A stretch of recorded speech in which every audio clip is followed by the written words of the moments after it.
దేవుని యొక్క వాక్యాన్ని మనం చదువుకుందాం. హెబ్రీయులకు రాసిన పత్రిక 10వ అధ్యాయం. హెబ్రీయులకు రాసిన పత్రిక 10వ అధ్యాయం కొన్ని వచనాలు మనం చదువుకుందాం. 19 నుండి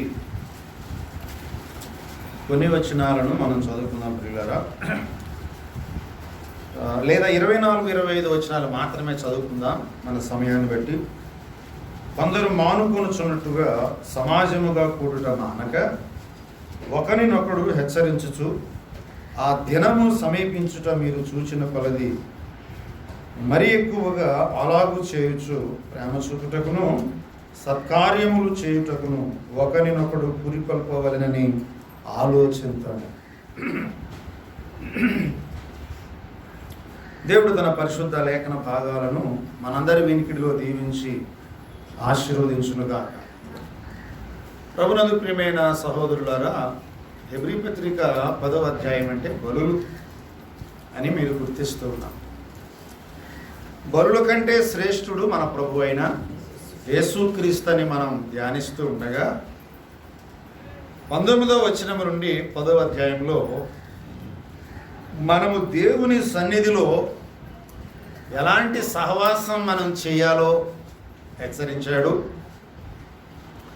మనము ప్రతి ఆదివారం చేరి వచ్చి ఎలాంటి హృదయముతో ఆరాధించాలో కూడా చెప్పాడన్నమాట. 19వ వచనం నుండి ఆ సంగతులు తేటగా ఉన్నాయి, మీరు చదువుకుంటే స్పష్టంగా ఉన్నాయి. తర్వాత గనుక అనే మాటలతో విషయాలు చెప్పి ఎలా ఉండవలెనో మనమే ఆత్మీయంగా సాధకం చేసుకోవాలన్నాడు. తర్వాత 3 మాటలు చెప్పాడు. తిరస్కరించేవారని కొంచెం ముందుకెళ్ళి 29వ వచనంలో చెప్పాడు. తిరస్కరించే వాళ్ళు ఉన్నారట. ఏమేమి తిరస్కరిస్తారో చెప్పాడండి. 29వ వచనం చూడండి. ఇట్లుండగా దేవుని కుమారుని తిరస్కరించేవారు ఉన్నారు. తర్వాత రక్తాన్ని తిరస్కరించేవారు ఉన్నారు. తాను పరిశుద్ధపరచబడుటకు సాధనమైన నిబంధన రక్తమును అపవిత్రమైనదిగా ఎంచి అన్నాడు. అంటే రక్తమును తిరస్కరించేవారు ఉన్నారు. తర్వాత కృపకు మూలమగు ఆత్మను తిరస్కరించిన వాడు అన్నాడు. ఎన్ని తిరస్కారాలు ఉన్నాయి చెప్పిన తర్వాత ఆ మాట అంటే ఏమైంది? 3. ఏంటి? 1 దేవుని కుమారుని, నెంబర్ 1. రెండవది ఆ రక్షణకు ఆధారమైన రక్తాన్ని, నెంబర్ 3 కృపకు మూలమగు ఆత్మను తిరస్కరించేవారు ఉన్నారు అని చెప్తున్నాడు. కాబట్టి ఇలాంటి తిరస్కార హృదయము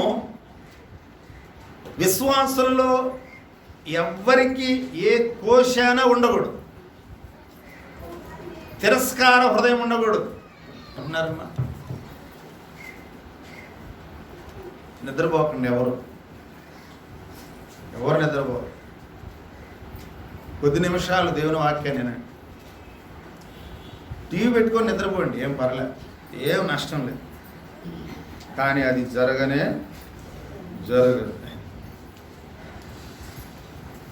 కానీ వాక్యం వినేటప్పుడు మాత్రం ఏం చేయకండి, నిద్రపో. ఇది చాలా ముఖ్యమైనది. ఇక నిద్రపోయినట్టే ఉంటుంది. నిద్రపోతే 3 రకాల తిరస్కారాలు చెప్పాడు 29వ వచనంలో. ఇలాంటి హృదయము విశ్వాసికి పనికిరాదు. అలాంటి వ్యక్తిని విశ్వాసి అనలేం. రక్షణకు మూలమైన రక్తాన్ని తిరస్కరించేవారు, కృపకు మూలమైన ఆత్మను తిరస్కరించేవారు, దేవుని కుమారుని తిరస్కరించేవారు భూలోకంలో చాలామంది ఉన్నారు. సాతాను ప్రేరణ చేత సత్యాన్ని తిరస్కరించేవారు, పరిశుద్ధతను తిరస్కరించేవారు ఉన్నారు. ఈ రోజుల్లో సిగరెట్ తాగుతుంటే భలే తాగుతున్నాడు అని ప్రోత్సహించేవాడు ఉన్నారు. బైబిల్ పట్టుకొని ప్రార్థనకు వస్తుంటే ప్రార్థనకి వెళ్తున్నావా అనేవాడు ఉన్నారు. ఆలోచన చేస్తున్నారా మీరు? అసలు దేన్ని ప్రోత్సహించాలి? ప్రార్థనకి వెళ్తున్నావా? మంచి పనిరా. కొన్ని మేమన్నా నాశనం అయిపోతున్నాం, నువ్వన్నా బాగుపడు, నీ ద్వారా దేవుడు మమ్మల్ని కూడా రప్పిస్తాడేమో అనేవాళ్ళు ఉన్నారా? ప్రార్థనకి వెళ్తుంటే హేళన చేసేవారు ఉన్నారు, పాపం చేస్తుంటే ప్రోత్సహించేవారు ఉన్నారు. ఇంత భయంకరమైన స్థితిలో ప్రపంచం ఉంది. నా ప్రియ సోదరి సోదరులారా, బహు జాగ్రత్త పడాలి మనం. విశ్వాసము, నిరీక్షణ, పరిశుద్ధత, ప్రేమ, యేసు కుమారుడు లేక యేసుక్రీస్తు ప్రభు అనే దేవుని కుమారుడు, రక్షణకు ఆధారమైన రక్తము, కృపకు మూలమైన ఆత్మ, వీటిని అన్నిటినీ మనం ఎప్పుడూ కూడా నిద్రలో కూడా తిరస్కారంగా మనం చూడకూడదు. ఒక మాట మనం ఎప్పుడూ కూడా దాని గురించి మనం అనుకోకూడదు. అమ్మా, ఒక 2 విషయాలు లేకపోతే ఒక 3 విషయాలు మనం నేర్చుకుందాం. ఇలాంటి తిరస్కార హృదయం కానీ, తిరస్కార భావం కానీ, అవిశ్వాసం కానీ ఒక వ్యక్తిలో రావటానికి కారణం ఏంటంటే దేవుని సన్నిధికి రాకపోవటం, దేవుని వాక్యానికి హృదయం చోటు ఇవ్వకపోవడం. ఆ మాటలు కూడా చాలా స్పష్టంగా చెప్పాడు ఇక్కడ. చూడండి, హెబ్రీ పత్రికలోనే 10వ అధ్యాయం 24-25 వచనాలు మనం చదువుకున్నాం కదా. అందరూ కలిసి ఒకసారి గట్టిగా చదువుతారు. గట్టిగా కొందరు, గట్టిగా అంటే అంతేనా? చెప్పండి అందరు.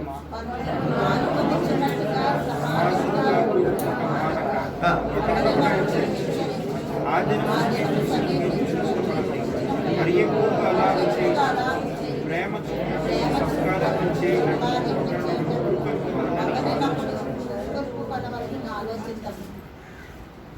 22 ఆఖరులో చేరుదము అనే మాట పట్టుకోండి. తరువాత 23 ఆఖరులో పట్టుకొందము అనే మాట పట్టుకోండి. 24-25 కలిసి ఉన్నాయి కదా. 4 లైన్ తర్వాత మరి ఎక్కువగా అలాగు చేయొచ్చు అనే మాట పట్టుకోండి. ఇప్పుడు చూడండి, ఆ 3 ముక్కలు కలిపి చెప్పండి మీరందరూ. అనండి ఒకసారి అందరు గట్టిగా. చేపల చెరువుగాడికి చేరుకుందాము, చేపలను పట్టుకుందాము, వచ్చే వాళ్ళు కూడా మళ్ళీ అలాగే పట్టుకోమని చెప్పుదాం. అంతేనా? ఏమండి మాట్లాడండి, చెప్పండి. ఆ 3 ముక్కలు చెప్పండి మళ్ళీ. చేరుదాము, పట్టుకుందాము, అంతే. 3 ముక్కలతో వెళ్ళిపోండి. మీరు ఇంటికాడ ఎన్ని ముక్కలైనా తినండి, ఇబ్బంది ఏం లేదు. కాబట్టి ఇలాంటి తిరస్కార హృదయం లేకుండా ఉండాలంటే నెంబర్ 1 పాయింట్ ఏంటంటే కూడుకోండి అన్నాడు. కొందరు ఏం చేస్తున్నారట? కొంతమంది నేను క్రైస్తవుని కాబట్టి నేను ఆల్రెడీ నమ్ముకున్నాను, నేను పెద్ద ఎక్కువగా ఇల్లే పర్లేదు, వెళ్ళకపోయినా పర్లేదు, ఎక్కడికి? మందిరానికి.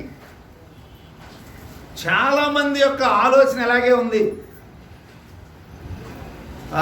ఇంట్లో ఒక నమ్మన వ్యక్తి ఉన్నాడు, నమ్మిన ఒక ఆమె ఉంది.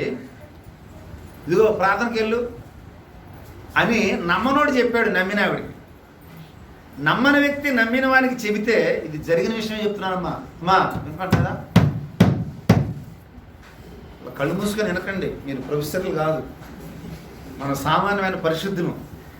ఊరిన ఆయన రక్తంలో కొనబడ్డాం కాబట్టి ఆయన సన్నిధిలో కూర్చున్నాం, అంతే తప్ప మనము ఎక్కువ ఆలోచన చేయాల్సిన అవసరం లేదు.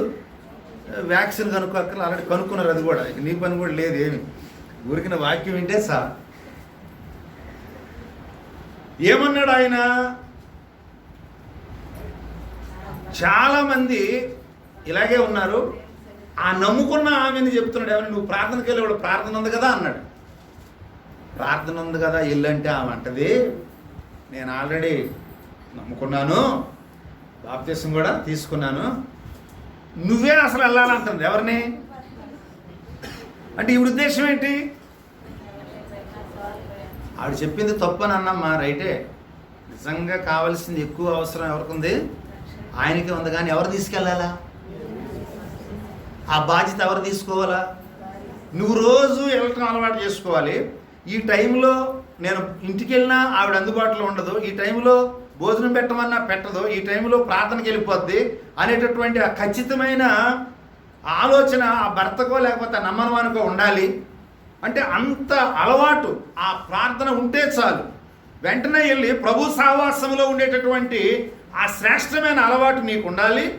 అలాంటి అలవాటు నీకున్నప్పుడు ఇదిగో ఈ నమ్మని వ్యక్తిని కూడా తీసుకురావాల్సిన బాధ్యత కూడా ఎవరి చేతిలో ఉంది? ఆ నమ్మిన వాని చేతిలోనే ఉంది, తీసుకురావాలి. అలా తీసుకురావాలి తప్ప మాకంత అవసరం లేదు, నీకే కావాలి దేవుడు అని అంటే అర్థం ఏంటంటే ఆవిడ ఆ రోజు వెళ్ళటం మానేస్తుంది అనమాట. దాన్ని మనోడు ఏం చేస్తున్నాడు? హెచ్చరిక చేస్తాడు అనమాట. ఆయన నోరు మూపించడానికి ఇలా అందన్నమాట. అంతేగాని అది వాక్యానుసారమైంది మాత్రం కాదు. అమ్మా వింటున్నారమ్మా? అయ్యా వింటున్నారా? కానీ వాక్యం ఏం చెప్తుంది? నమ్మిన నీకు ఆయన సన్నిధి అవసరం, పరిశుద్ధుడికి అవసరమే, మానకుండా రావాలి. పరిచారకునికి అవసరమే, మానకుండా రావాలి. పెద్దలకు అవసరమే, మానకుండా రావాలి. సేవకులకు అవసరమే, మానకుండా రావాలి. భేదం లేకుండా అందరికీ సహవాసం అనేది అవసరం. మానుట అనేది అది విశ్వాస లక్షణం కాదు. కొందరు అన్నాడు. ఆ కొందరు ఎవరంటే విశ్వాసంలో బలహీనులు ఉన్నారు. ఆ కొందరు సాతాను చేతిలో బందీలుగా ఉన్నారు. ఆ కొందరు భక్తిహీనులుగా ఉన్నారు. ఆ కొందరు వాళ్ళే మానేస్తారు. సాకు చెప్పేవాళ్ళు వాళ్ళే. ఈ సాకు చెప్పి మానేయటం వల్ల ఆత్మీయంగా నష్టం ఉందండి. లేఖనాల్లో మనం గమనిస్తే చూడండి, మనమేమో అక్కర్లేదంటున్నాం, కానీ ఆయనకే అవసరమని అంటున్నాం. కానీ ప్రభు ఏం చెప్తున్నాడు? వాక్యం ఏం చెప్తుంది? మత్తయి సువార్త 18:20 చదువుతారా? చూడకుండా చదువుతారా? ఎక్కడ ఇద్దరు ముగ్గురు నా నామమున కూడి ఉంటారో, అంటే ప్రభు ఉంటాడు. నువ్వు వెళ్ళే స్థలంలో ఎవరున్నారు చెప్పండి? ప్రభు ఉన్నాడు. ప్రభు ఉండే స్థలం వెళ్ళటానికి సాకులు చెప్తే ఎలాగా? సాకులు ఎలా చెల్లుతాయి? అది చెల్లదు కదా. ఆయన ఉండే స్థలం, అందుకే రావాలి. నేను ఉందును అన్నాడు కదండి. నేను అక్కడ ఉంటాను అన్నాడు. కూడుకుంటే అక్కడ ఉంటాడట. ఎందుకు కూడుకోవాలి? ఎందుకు సహవాసానికి రావాలి? చూడండి, లోకంలో చాలా స్థలాలకి మనల్ని మనం కనబరుచుకోవడానికి వెళ్తూ ఉంటాం, అంతేనా? మనల్ని మనం కనబరుచుకోవడానికి వెళ్తుంటాం. ఇక్కడ నిజంగా మన విషయాన్ని మనకు తేటగా చూపిస్తాడు దేవుడు. నిజంగా చూపిస్తాడు. మనం ఏం చేస్తుంటాం? పైకి మాయ చేస్తుంటాం కదా. బయటికి వెళ్ళినప్పుడు ఏం చేస్తామమ్మా? ఉదాహరణకి బాగా కోటింగ్ కొట్టామనుకోండి, అంటే ఏం చేస్తుంటాం? మన వాస్తవ స్థితి ఏమవ్వాలి? దాచబడాలి, పైకి కలర్ఫుల్గా కనబడాలి. రెప్పలకి రెప్పల పైన ఈ గుడ్డు కనుగుడ్ల మీద, ఈ బొగ్గలకి, ఆటలకి, పెదాలకి, మొత్తం అన్నిటికీ మగవాళ్ళు కూడా పూసుకుంటున్నారు. ఆడవాళ్ళకి వరకు ఆడవాళ్ళకి అది కామన్ అయిపోయింది, అది జనరల్ అయిపోయింది. అది ఏది? సిస్టర్స్ విషయం జనరల్ అయిపోయింది. ఇప్పుడు మళ్ళీ ఎవరు పోస్తున్నారు? మగవాళ్ళు కూడా. ఎందుకు పోస్తున్నారు? బయటికి వెళ్తున్నాం, నలుగురు మనల్ని చూస్తారు. మనల్ని చూస్తారు కాబట్టి మనం ఎలా కనపడాలి? వాళ్ళకి బాగా కనపడాలి. అందుకని ఏం చేస్తున్నారు? పోస్తున్నారు. బట్టలు ఉంటాయి, మళ్ళీ కొత్తవి కొనుక్కుంటున్నాం. ఎందుకు? ఒక ఆమె ఉంటుంది వాళ్ళ భర్తతో, రేపు మరి ఫస్ట్ వస్తుంది, లేదా ఫంక్షన్ వస్తుంది, పెళ్ళి వస్తుంది, మరి చీర కొనవా అంటే, ఎందుకు చీరలు? బోల్డెన్ చీరలు ఉన్నాయి కదా అంటే, అవన్నీ పాతయే. ఒకసారి కట్టింది కూడా పాతదే. ఎక్కడ కట్టారు అవి? ఈ విషయాలు చెప్తే నచ్చదనే విషయం నాకు తెలుసు. అయినా సరే నా ఉద్దేశం ఏంటంటే మీరు తప్పు చేస్తున్నారని చెప్పడం నా ఉద్దేశం కాదు. సారికి ప్రతి ఫంక్షన్కి కొత్త విధానంలో, కొత్త పద్ధతిలో కొత్తగా కనపడాలి. నా చేతులు బాగా కనపడాలి, నా కళ్ళు బాగా కనపడాలి, నా బొగ్గలు బాగా కనపడాలి, నా మూతి బాగా కనపడాలి అని మనం ఎంతో ప్రయత్నం చేసి ఆ లేని దాన్ని బలవంతంగా తెచ్చుకొని, రకరకాల పూసి బలవంతంగా తెచ్చుకొని ఖర్చు పెట్టుకొని దాని గురించి ఒక రోజంతా పొద్దున్న సాయంత్రం వరకు అనుకున్న దొరికే వరకు జంగాడు వీధులని, ఫ్యాన్సీ షాపులన్నీ తిరిగి సమయం వెచ్చించి ఖర్చుపడి కష్టపడి ఉన్నదాన్ని దాచుకొని ఇలాగున్న ప్రజలకు కనబడటానికి ఇంత జాగ్రత్త తీసుకుంటున్నామే, మరి ప్రభు సన్నిధిలో కనబడుద్దా? ఎలా కనపడాలి? అసలు కనపడవలసింది ఎక్కడ? అసలు నీ అందాన్ని చూడవలసింది ఎవరు? నీ పరమ భర్త, నా పరమ భర్త. పురుషులు కూడా భర్త ఆయనే, సంఘం అనే స్త్రీ కొందకు వస్తాం మనందరం. మన ప్రభువుకి మనల్ని మనం ఎలా కనబడాలి? ఆయన మనం చూడగానే ఎంతో సంతోషంతో స్వీకరించేటట్లుగా వాస్తవమైన ఆ రూపం, వాస్తవమైన ఆ రమ్యత నీలో నాలో, వాస్తవమైన ఆ నిగారింపు, భక్తి సంబంధమైన ఆత్మ సంబంధమైన నిగారింపు నీలో నాలో ఆయన కనపడాలని, ఆ ముఖము కనపడాలని, నీ ముఖము నాకు కనబడనిమ్ము, నీ స్వరము నాకు వినబడనిమ్మని ఆయన తాపత్రయపడుతుంటే చూపించవలసిన వారి దగ్గర చూపించకుండా ఎక్కడికి వెళ్ళి చూపిస్తున్నారండి? ఎక్కడికి వెళ్ళి?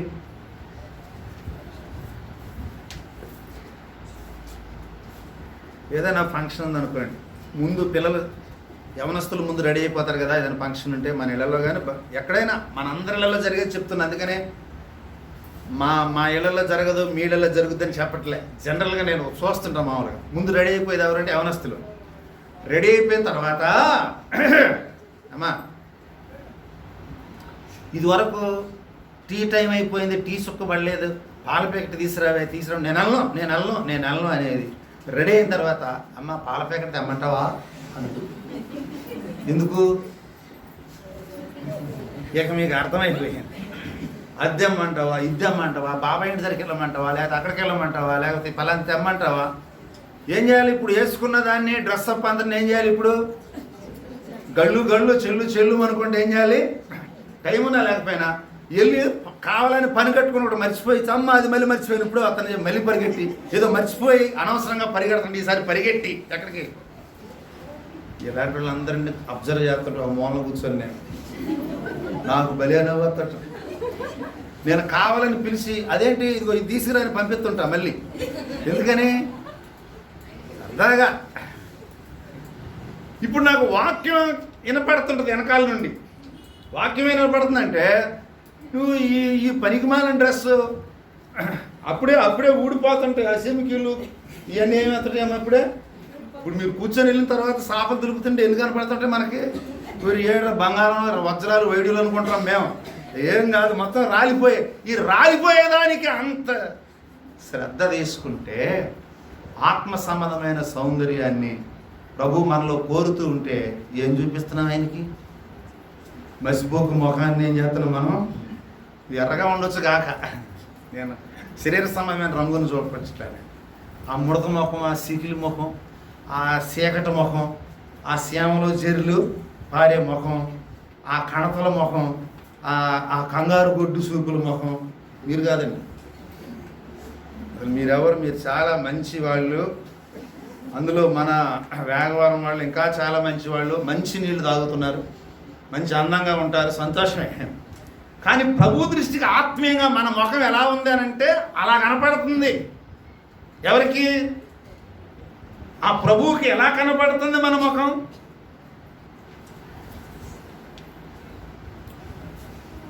నువ్వు ఎంత ఎక్కువ సహవాసానికి వస్తే, ఎంత ఎక్కువ కూడుకుంటే అంత అందంగా కనబడతావు. ఎవరికి? అంత అందంగా కనపడతావు. అంత అందంగా కనపడతావు. నేను తేగలపల్లి ఉన్నప్పుడు ఒక 6వ తరగతి 5వ తరగతి చదువుతున్నాను అన్నమాట. అప్పుడు తెల్లారులెక్కి ఎక్కడికి వెళ్ళిపోవాలి? ఆడుకుంటాకి వెళ్ళిపోవాలి. ఆట అంటే ఏంటి చెప్పండి? అంత దుమ్ములో బచ్చాల ఆట, లేకపోతే గోళీలాట, చాలా దూరం ఉన్న గోళీ కూడా కొట్టేసి మనం పొడుగుండదుగా చెయ్య. అలాగే జీడి పిక్కలాట, ఇవన్నీ ఓ దుమ్ము. స్నానం చేయమంటే పరిగెట్టుకు వచ్చి బుసుమని నీళ్ళు పోతే అది ఎక్కడ పోద్దా? పోకుండా ఏం చేసేది, ఈ శరం మీద బాగా అంత మందంగా ఒక పేడు కట్టేయడం అంత, మళ్ళీ దాని మీద తెల్ల కనపడుతున్నాయట నూనె రాయి అని అంటే పైన ఏం చేయాలి, మళ్ళీ నూనె రాసేస్తే చక్కగా సిమెంటు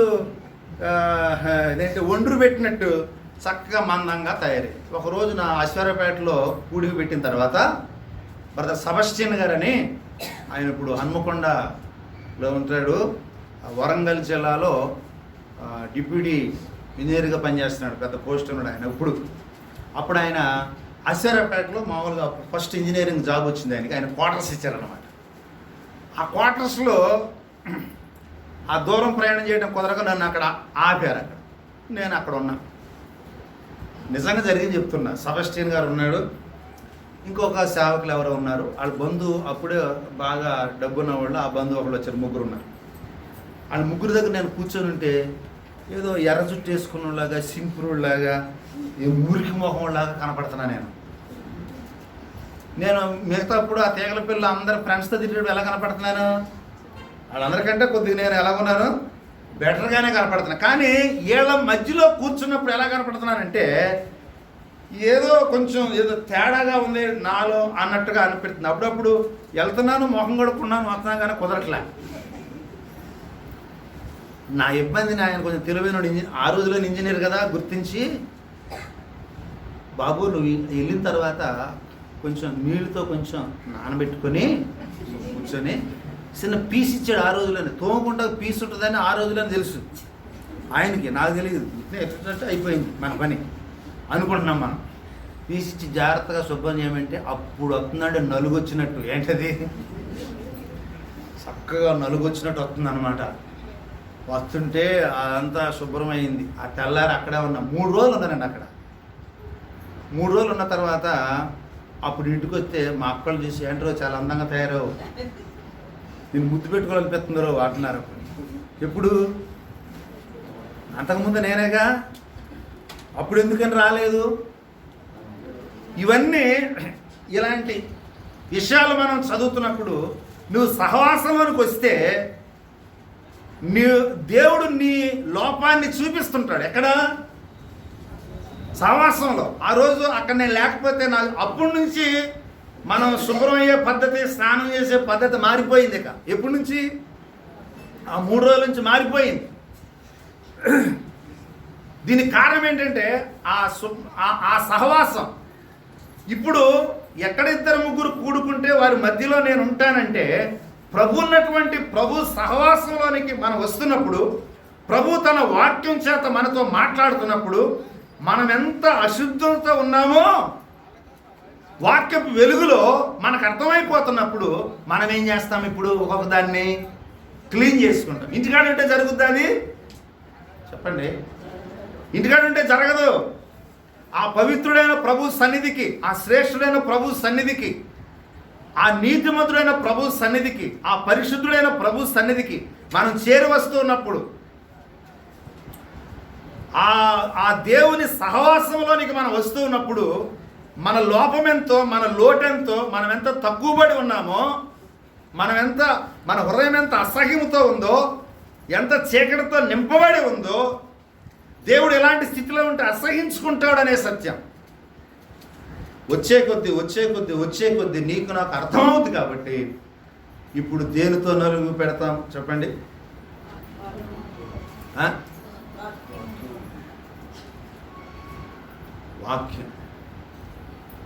వాక్యం మనల్ని ఏం చేస్తుంటుంది?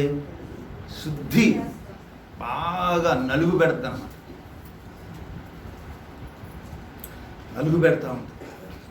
మనం దినదినం ఆ వాక్యం చేత మనం శుద్ధిపరచబడుతూ ఉండగా దేవుని స్వరూపంలోనికి మనం ఏమవుతామన్నమాట. అంచేత కూడికను అశ్రద్ధ చేయొద్దని చెప్పాడు బైబిల్లో. ఇలా అశ్రద్ధ చేసే వాళ్ళకి ఎలా ఉంటుందంటే, అలా మానేసే వాళ్ళకి దేవుని సన్నిధి కంటే లోకమే శ్రేష్టమైనదిగా కనబడతా ఉంటుంది. దేవుని సన్నిధిలో ఎప్పుడు కూడా లోట్లు కనపడతా ఉంటాయి.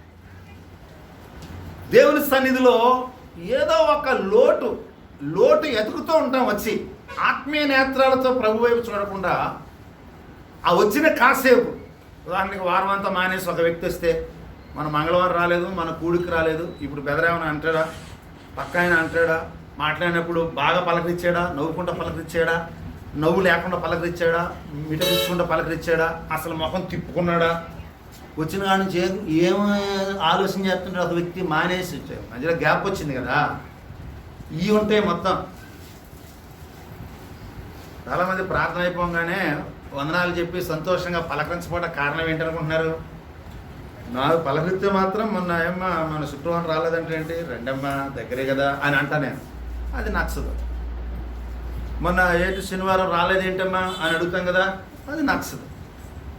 ఇక్కడ శనివారం ఉన్నాయని నాకు చెప్తారు, ఎంతమంది వచ్చారో ఎంతమంది రాలేదో, పురుషులు ఎంతమంది, ఇదిగో 16 మంది, వారి పేర్లు నాకు చెప్తారు. సిస్టర్స్ ఎంతమంది, వాళ్ళ పేర్లు చెప్తుంటారు. రాకపోయినా మనకు అర్థం అవుద్ది. అలాగే మంగళవారం అని మనకు అర్థం అవుద్ది. వాళ్ళని మనం కలుసుకున్నప్పుడు మానకుండా రండి అని చెప్తుంటాం. ఆరాధన అయిపోయిన తర్వాత వెళ్ళిపోయిన వాళ్ళు ఎంతమందో మనకి తెలిసిపోతే కనబడుతుంటుంది. వ్యక్తిగతంగా కలుసుకున్నప్పుడు మాట్లాడుతుంటాం. అందుచేత వ్యక్తిగతంగా కలుసుకొని వందనాలు చెప్పి హృదయపూర్వకంగా విషయాలు మాట్లాడటానికి కూడా మనం భయపడతాం. అందుకనే పక్క వాళ్ళని ఆశ్రయించి గారు చెప్పు, ఆయన అడిగి ఆయనకి చెప్పు, ఈయన లేదు ఈయనకి చెప్పు, ఆయనకి వెళ్తే ఇలా అంటాడు అలా అంటాడని మనమే ఒక న్యూనతా భావాన్ని హృదయంలో ఏర్పాటు చేసుకొని దూరం అయిపోతుంటాం.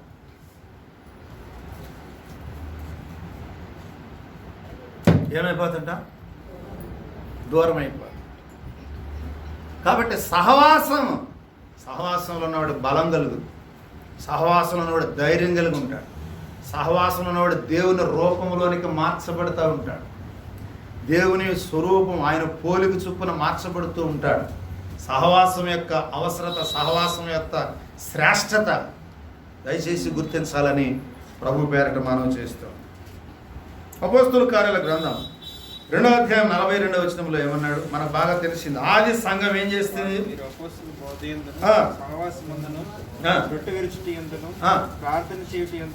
ఎడతెగక ఉన్నారు అన్నాడు. సహవాసంలో ఎలా ఉన్నారంట వాళ్ళు? మనము అంతా ఎడతెగక కాదు, ఎడతెగుతూ ఉన్నాం. ఇంకా ఎలా బలం వస్తుంది? ఒక చిన్న విషయాన్ని కూడా వాక్యానుసారంగా ఇతరులకు మనం చెప్పలేని స్థితిలో ఉన్నాం. నమ్నం తద్దది అంటున్నారండి ఒక మాట చెప్పాలంటే. కారణం ఏంటంటే ఎడతెగుతూ ఉంటే ఎట్లా నేర్చుకుంటారు? అక్కడే 2వ అధ్యాయంలో చూస్తారా, 43, 44, 45, 46, 47 వచనాలు చాలా స్పష్టంగా రాస్తూ ఉన్నాడు. సహవాసంలో ఉంటే అన్నాడు. సహవాసంలో పెద్దోళ్ళే ఉంటాకి ఇష్టపడుతున్నారు. హెబ్రీ పత్రిక క్షమించండి, అపోస్తలుల కార్యాల గ్రంథం 11:26 చదువుతారా? 11:26. ఎందుకు ఎడమైపోవాలి? వారు కలిసి ఒక సంవత్సరం అంతా. వారు కలిసి అన్నాడు. 11:26 ఏమన్నాడండి? వారు కలిసి ఒక సంవత్సరం అంతా. ఎవరంటే వాళ్ళు పౌలు బర్నబా ఒక సంవత్సరం అంతయు సంఘములో ఉండి అన్నాడు. ఎక్కడ ఉన్నారట? సంఘములో ఉండి అంటే సహవాసములో ఉండి అని అర్థం. సహవాసములో ఉంటే వాక్యం అందుద్ది నీకు. సహవాసంలో ఉంటే క్రైస్తవులు అంటారు నిన్ను. సహవాసంలో ఉంటే నిజమైన శిష్యుడు అంటారు. అర్థమవుతుందమ్మా? కాబట్టి ఏది ముఖ్యం మనకి? సహవాసం అనే దాని విషయంలో మనం జ్ఞాపకం పెట్టుకోవాలి. సహవాసంలో లేనివాడికి ఎప్పుడు అనుమానాలు ఉంటాయి. బుర్ర నుండి ఏముంటాయి? అయ్యా అంటున్నారా? సహవాసంలో లేని వాళ్ళకి ఎప్పుడు ఏముంటాయి? అనుమానాలే. అనుమానపు జబ్బులు వస్తాయి. హృదయానికి కూడా కొన్ని జబ్బులు ఉంటాయి. అందులో అనుమానపు జబ్బు చాలా ప్రమాదకరమైనది. శరీరానికి ఎయిడ్స్ జబ్బు ఎంత ప్రమాదకరమైందో హృదయానికి ఒక జబ్బు ఉంది. ఆ జబ్బు పేరేంటి? అనుమానం అనే జబ్బు. ఏ డాక్టర్ దగ్గరికి వెళ్ళినా సరే నీకు ఏమీ లేదు అంటుంటాడు. ఏ స్కాన్ తీసినా కనపడదు. ఎందుకని ఈ జబ్బు ఎవరికి కనపడద్ది? చదువుతారా ఒకసారి యోహాను సువార్తలో ఒక మాట మనం చదువుకుందాం. 20వ అధ్యాయం 24వ వచనం చదవండి. 24. యేసు వచ్చినప్పుడు ఆ. 12 మందిలో ఒకడైన దిదుమ అనబడిన తోమ ఆ. వారితో లేకపోయిను. అంటే యేసు ఉన్న ఆ మీటింగ్లో ఎవరు లేరు? మీటింగ్ అంటే ఏంటమ్మా? సహవాసమేనమ్మా. ఇంట్లో మీరు ఓకే అయిపోయిందా? అందుకని కొంచెం ఎక్కువ తిని రావాలి. పొద్దుటే ఏం చేయాలంటే కొంచెం బలంగా తిని రావాలి. ఇప్పుడు చెప్పండి. సంఘం కూడుకుంది, శిష్యులు కూడుకున్నారు. కూడుకుంటాం అంటే సహవాసమే. ఆ కూడికలు ఎవరున్నారు? యేసు ఉన్నాడు కదా. ప్రతిసారి మనం కూడుకున్నప్పుడు ఎవరుంటారమ్మా? యేసు ప్రభు. కూడికలు ఎవరుంటారు చెప్పరేంటండి? ఇప్పుడు ఆరాధన అయిపోయిన తర్వాత మెల్లగా బైబిల్ని సెన్సార్ పెట్టుకొని అలా దాటి వెళ్ళిపోతుంటే బలసాటునున్న పాస్టర్ గారు చూడలేదు, కానీ యేసు ప్రభు చూడలేదా? ఆయనకి బల్ల అడ్డు వస్తుందా, స్తంభం అడ్డు వస్తుందా, లేకపోతే ఫోన్లు అడ్డు వస్తాయా, లేకపోతే తలుపు అడ్డు వద్దా, లేకపోతే గోడ అడ్డు వద్దా? గోడ అమ్మట వెళ్ళిపోతుంటే గోడ అడ్డు వస్తుందా ఆయనకి? ఏం అడ్డు వస్తుందా ఆయనకి? ఎంత చక్కగా చెప్తారు మంచి శిష్యులు. చక్కగా అంత చెప్తారు. ఏదో అడ్డురా అంతా కనపడుతుంటారు. మరి కానీ మనం ఏం చేస్తుంటాం? సరే వదిలేసేయ చదువు. మళ్ళీ ఇంత రిస్క్ పాయింట్లు మాట్లాడకూడదు ఎక్కువ. 12 మందిలో ఒకడైనా ఆ కూడికలో ఎవరు లేరంట? ఏమా లేడు? తోమా లేడు. చాలే మరి, ఎక్కువ చదివే టైం లేదు. కొంచెం ముందుకెళ్ళిపోయి ఏ వచ్చిన చదువుతామంటే 29వ వచనం చదువు. అక్కడే అదే అధ్యాయం. నీవు నన్ను చూసి నమ్మితివి, చూడక నమ్మిన వారు ధన్యులని అతనితో చెప్పారు. అంటే యేసుప్రభు వచ్చాడని చెప్పి శిష్యులు అన్నారంట ఆయనతో. శిష్యులు అంటే ఆయన ఏమంటాడు? నేను ఆయన గాయాల్లో ఏలు పెడితే తప్ప నేను ఎట్టి పరిస్థితుల్లో నమ్మను. 25వ వచనం చదువుతారా? నేను ఆయన చేతుల్లో మేకుల గుర్తును చూచి నా వేలు ఆ మేకుల గుర్తులో పెట్టి నా చెయ్యి ఆయన పక్కలో ఉంచితేనే గాని నమ్మనే. చెప్పండి. సహవాసంలో లేకపోవడం వల్ల ఏ నమ్మకం వచ్చిందా, అపనమ్మకం వచ్చిందా? ఏం మాట్లాడలే మీరు? గట్టి చెప్పండి. ఏం పర్లేదు. అపనమ్మకం వచ్చి అంటే నమ్మట్లేక యేసుప్రభు వచ్చాడే నేను నమ్మను అన్నాడు. దీనికి కారణం ఏంటన్నారు? ఏంటి చెప్పండి?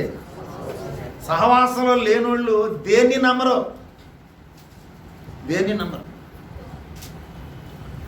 సరే ఒక చిన్న ప్రశ్న చేస్తాం మీకు. దెయ్యాలు ఉన్నాయా లేవా? లేవన్న వాళ్ళు చేతులు ఎత్తండి ఒకసారి. లేవన్న వాళ్ళు. దెయ్యాలు ఉన్నాయా లేవయ్యా? ఉన్నాయన్న వాళ్ళు చేతులు ఎత్తండి. ఉన్నాయి. దెయ్యాలు ఉన్నాయన్న వాళ్ళు చేతులు ఎత్తండి. అమ్మో మీరు దేనికి ఎత్తండి? ఉన్నాయన్న వాళ్ళు చేతులు ఎత్తండి. దెయ్యాలు ఉన్నాయన్న వాళ్ళు చేతులు ఎత్తండి. దెయ్యాలు ఉన్నాయి. లేకపోతే ఏం పర్లే. మీరు దేనికి లేపరా?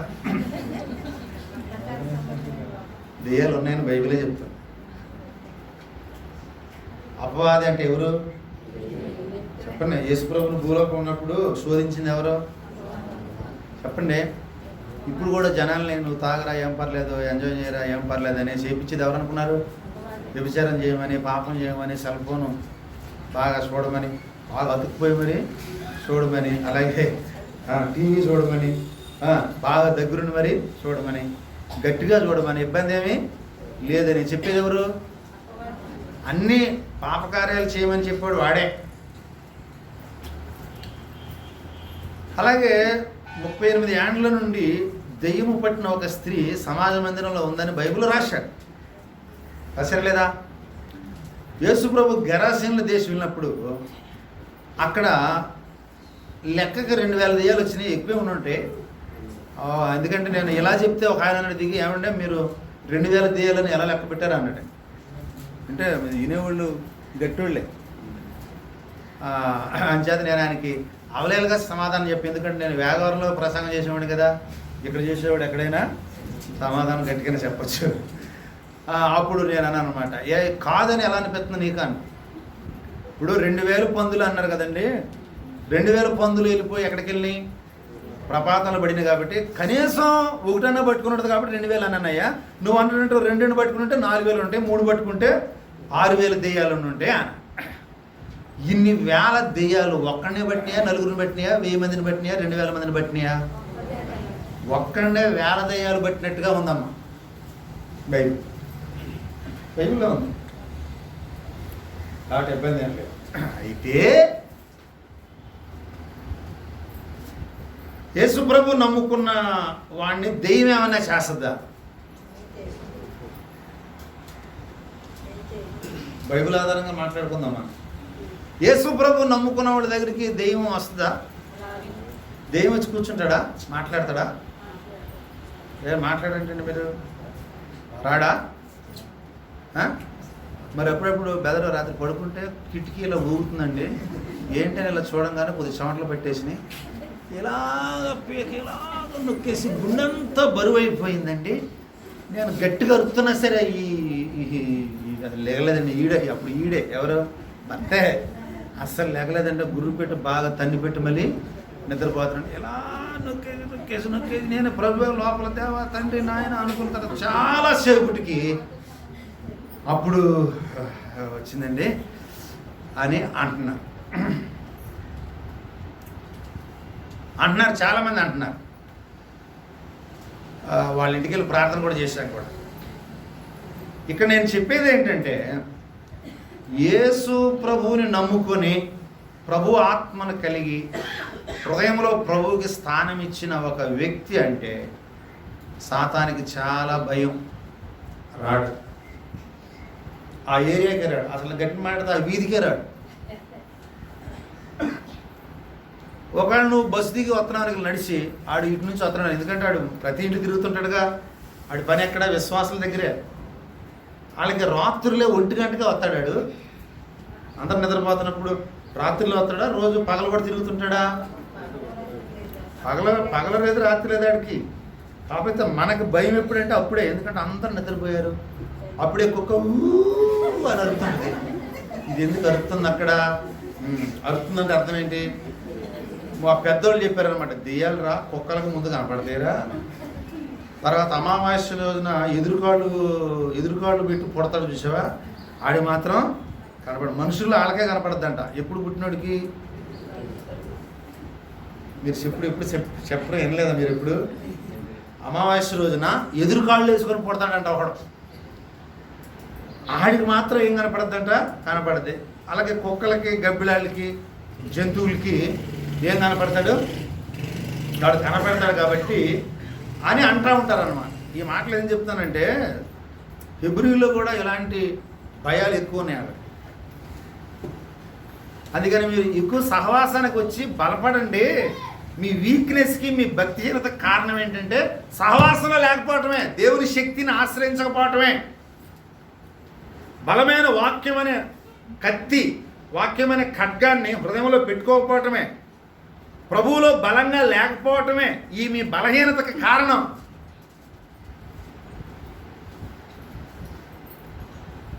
ఇదివరకు పెద్దోళ్ళు మన ఇళ్ళకి వచ్చినప్పుడు పిల్లల్ని పట్టుకుంటా అని ఇలా జడిపిస్తుంటా, ఇలా జడిసేవాడు కదా. జడిసేవాళ్ళని జడిపిస్తారా వాళ్ళు ఎక్కువ? జడవని కూడా జడిపిస్తుంటారా? నువ్వు సాతాను గాడికి ఎప్పుడు ఎక్కువ జడుతావో నువ్వు జడిసిన ప్రతిసారి నేను జడిపిస్తాడు.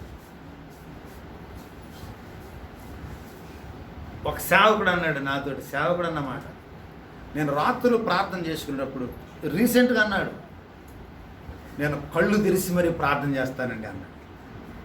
ఎందుకు బ్రదర్ కళ్ళు తెరిచి ప్రార్థన చేయటం ఎందుకు? కళ్ళు మూసుకుని కూడా చేయొచ్చు కదంటే, కళ్ళు మూసానంటే వచ్చేస్తాడు అంటాడు. ఎవరు? కళ్ళు మూయంగానే వెంటనే ఇక్కడ చేసినట్టు వచ్చేసినట్టు పట్టేసి పిసికేస్తున్నట్టు వచ్చేస్తుందంట. అందుకనే కళ్ళు తెరిచి అంటే, కళ్ళు తెరిస్తే నీవంటే భయమా? ఎవరికి? ఇవన్నీ భ్రమలు. సరే, ఇంకొకటి చెప్తా. సాతానికి దేవుడు అంటే ఇష్టమా, లేకపోతే లోకంలో ఉన్నవాళ్ళు ఎవరంటే భయమా? ఎవరంటే భయం సాతానికి? దేవుడు అంటేనే భయం. ఒక తాడు కట్టుకుంటే భయమా అడికి? రాడా?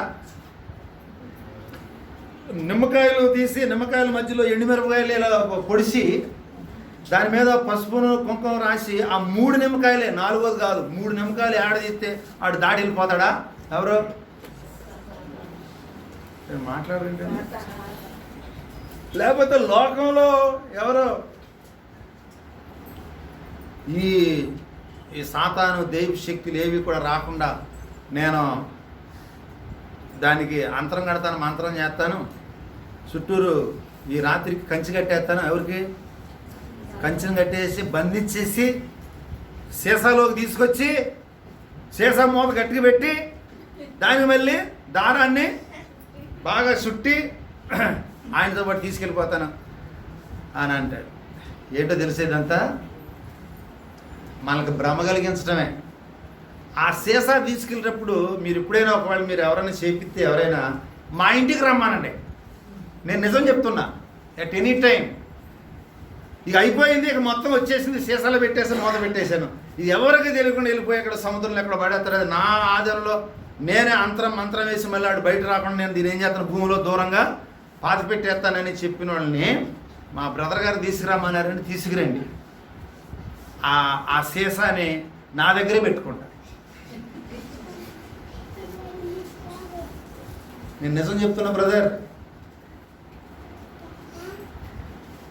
ఈ సహవాసపు శక్తిని అనుభవించలేక బలహీనతగా ఉండి లోకంలో ఆల్రెడీ సాతాను చేత నడిపించబడేవాడు, ఆ వ్యక్తి వాడోడే అయి ఉండగా ఆడొచ్చి మళ్ళీ దాన్నే బంధించగల శక్తి ఉందా?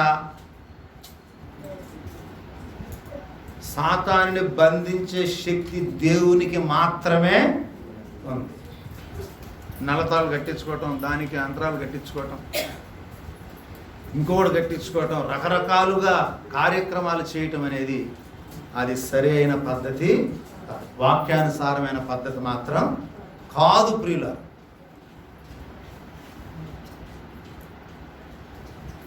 ఈ మధ్య మరి ఒక విషయం తెలిసింది ఏంటంటే, చనిపోయిన వాళ్ళు దెయ్యమై తిరుగుతారా?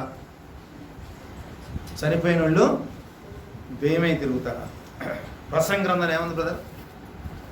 మొన్నైనది వెనుకటి వలనే భూమికి చేరును, ఆత్మ దాన్ని దయచేసిన దేవుని యొద్దకు.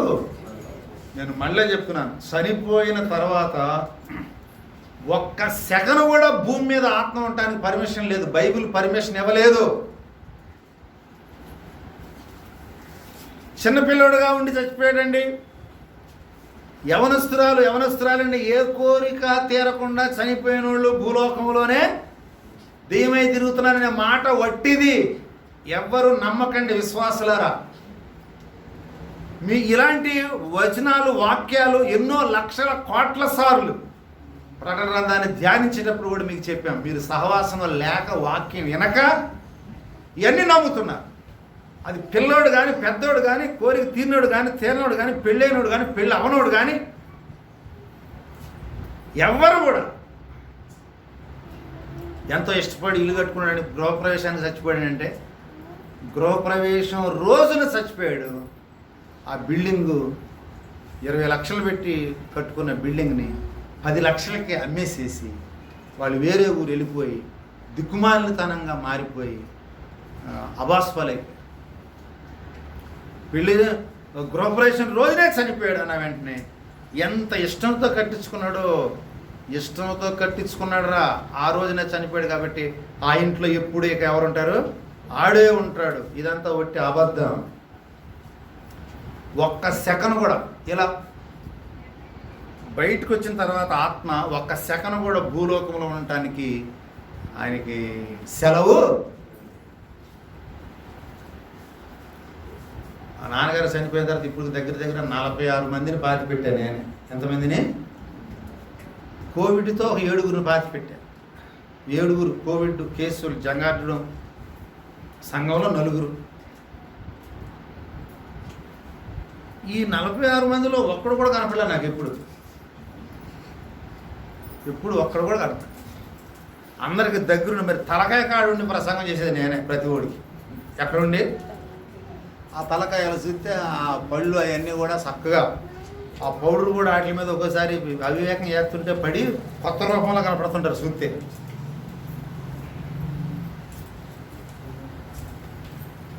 ఎందుకు కనపడతాడు? ఒకవేళ ఎవరికైనా కనబడితే ఎందుకు కనపడతాడు చెప్తా. దానికి కూడా లేఖనాల్లో రుజువు ఉంది. ఇప్పుడు నేను చెప్పలేను. 12ంటికి అయిపోలేదు ప్రసంగం, 12:10. ఎప్పుడు కనపడతారంటే, నీవు రోజు పలకరించే మనిషి, రోజు నీతో మాట్లాడే మనిషి, రోజు బాగా సహవాసం చేసే మనిషి ఉన్నాడు అనుకో.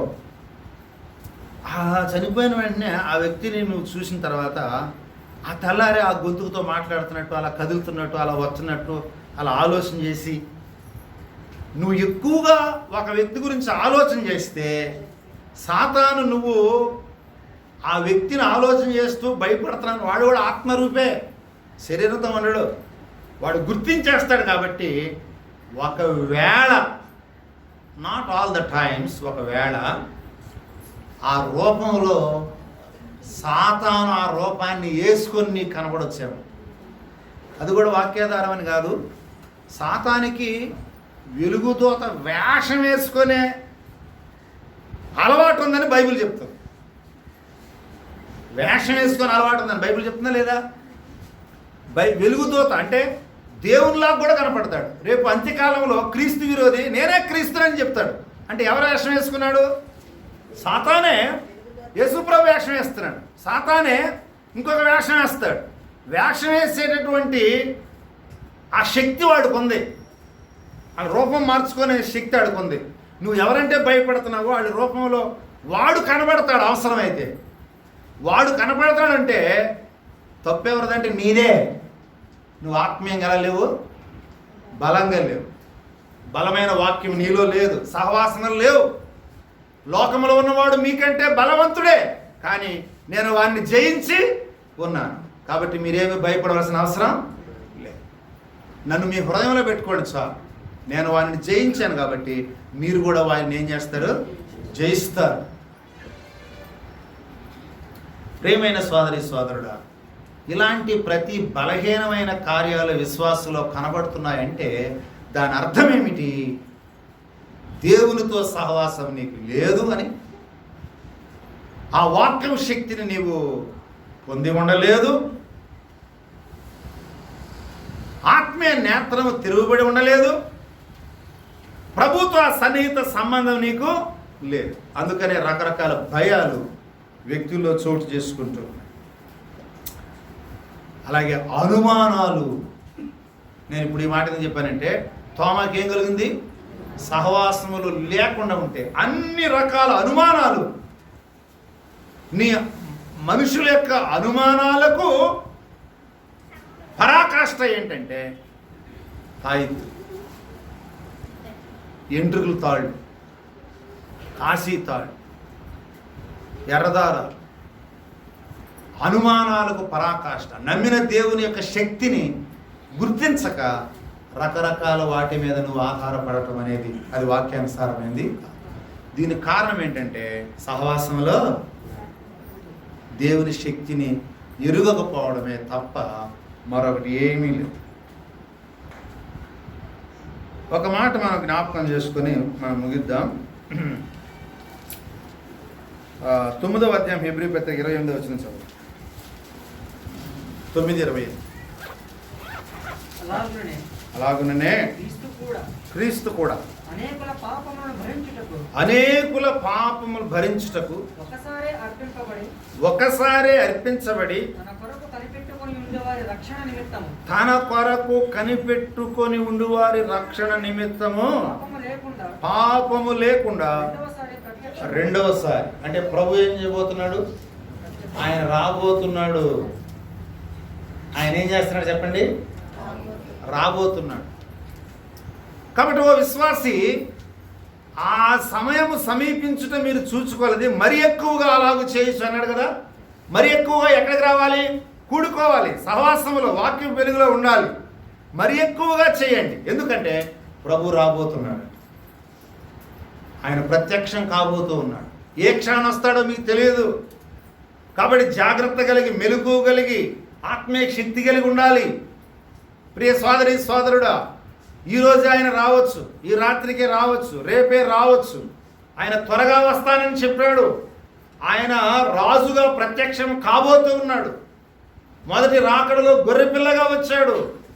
నశించిన దాన్ని వెదకి రక్షించడానికి వచ్చాడు. కలువరి శిలువకు వెళ్ళాడు. ఆరాధనలో మనం గమనించింది అదే కదా. ఇప్పుడు రెండవ రాకడలో, రెండవసారి ప్రత్యక్షత అంటే దేవుని రాకడలో ఆయన కొదము సింహముగా రాబోతున్నాడు. బలహీనతతో, భక్తిహీనతతో, తిరస్కార హృదయాలతో ప్రభువుని త్రోసివేసే మానసిక స్థితి, ప్రభు శక్తిని ఆశ్రయించని స్థితిలో ఉంటే నష్టం పొందుతాం. ఇది ఒక హెచ్చరిక. రెండవది, ప్రభు నమ్మని వారు ఎవరైనా ఉంటే ఆయన రాకడ జరిగిందంటే వెంటనే ఎక్కడికి వెళ్ళిపోతారు? నిత్య నరకాగ్ని గుండానికి వెళ్ళిపోతారు. అక్కడ ఏడుపు, పండ్లు కొరుకుతూ ఉంది, నెమ్మది లేదు. ఈ పాపపు స్థితిలో ఉండి నువ్వు చనిపోతే లోకపు ఆశలకు ఏడవబడి, ఆ ఆశలు లోపల ఉండి దాన్ని చంపుకోలేని స్థితిలో యేసు రక్తాన్ని ఆశ్రయించకుండా, హృదయాన్ని శుద్ధి చేసుకోకుండా, ప్రభు దగ్గరికి వచ్చి దేవా నేను పాపినని ఒప్పుకొని ప్రభువుని హృదయంలో చేర్చుకోకుండా లోకంలోనే జీవిస్తూ ఉంటే ఆయన వచ్చినప్పుడు ప్రమాదంలో పడిపోతాం.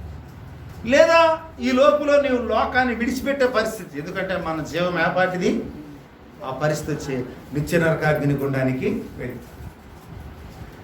కాబట్టి నేడున సమయం ఉండగా నమ్ముకున్న వారు కూడుకోవాలి, సహవాసంలో బలంగా ఎదగాలి. నమ్మని వారు ప్రభువుని నమ్ముకోవాలి. ఆయన రాకడ కొరకు ఏం చేయాలి? సిద్ధపడాలి. ఆయన ప్రత్యక్షం కాబోతూ ఉన్నాడు. కళ్ళు మూసుకొని తలలో ఉంచండి.